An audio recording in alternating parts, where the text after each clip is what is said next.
Thank you, Mr. Chairman. General, welcome. Thank you for your service. Good to see you again. Sir. In your written testimony, you stated that, quote, "We cannot be successful in this endeavor by investing solely in active missile defense capabilities.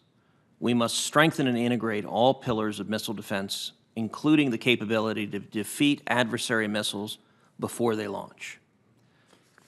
Building on this point, as you know, currently America's missile defense systems are limited to ones that intercept missiles during the mid-course, when the missile is coasting in outer space, and in the terminal phase, once it's entered back into the atmosphere.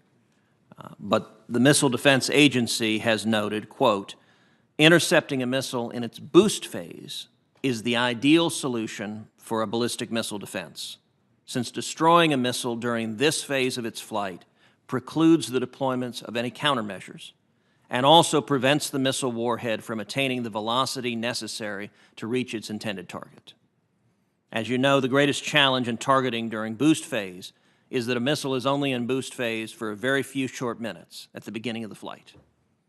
This requires sensors that are able to quickly detect a missile launch and relay targeting information. A study conducted by the Hudson Institute and a senior review group comprised of 2 former Missile Defense Agency directors, 2 former NORTHCOM commanders, the former Undersecretary of Defense for Policy, among others, stated that, quote, "An SBI capability would dramatically augment U.S. Terrestrially and sea-based defensive capabilities, reduce the demand on current systems, and provide the United States with the optimal vantage point for destroying enemy missiles, regardless of their launch or target location, whether on land, at sea, in the air, or in space."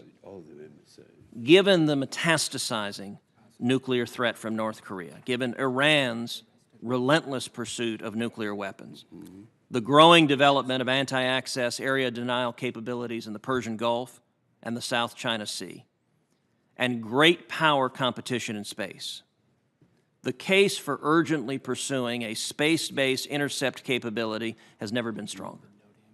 Recent investments from China and Russia in missile technology, like hypersonic glide vehicles that circumvent our current missile defense architecture, further underscore the potential value of a space-based layer for the boost phase.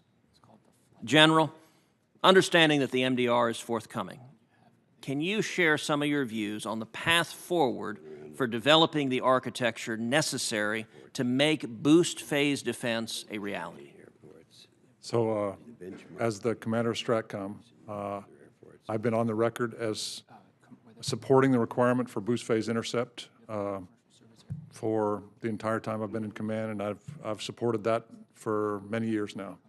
I would love to drop a missile back on somebody's head that launched it. It's really that simple. I think there are multiple ways to do that.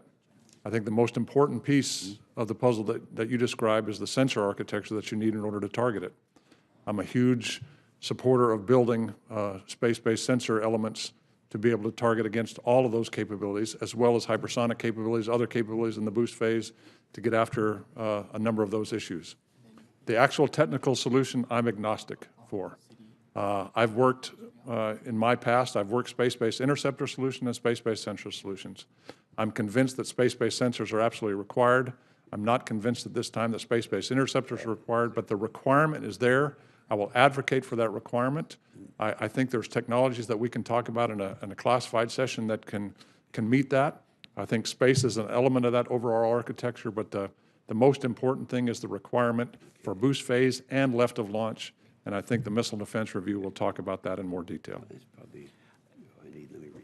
What specifically is required? What's needed to get this accomplished, to make boost phase intercept a reality?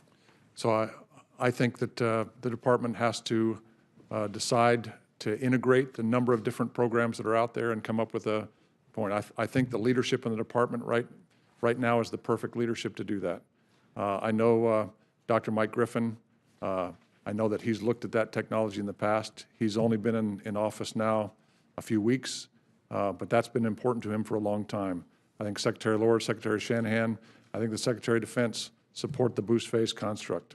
So I think what we're going to have to do this year is we're going to have to align all of the elements that are out there and make sure we realize it's not just the interceptor. It's coming up with the entire approach to dealing with boost phase intercept and get after that. And like I said, I think the Missile Defense Review will get to it in much more detail. So what can or should this committee do? I think the key is look at the Missile Defense Review. The Missile Defense Review will describe the approach of the nation and the department and how to do that. And then we'll have a discussion about, okay, what's good, what's bad, where do you disagree, and we'll have that discussion as we go through the year. But we really need the Missile Defense Review to start that discussion. Very good. Thank you, General. Thank you.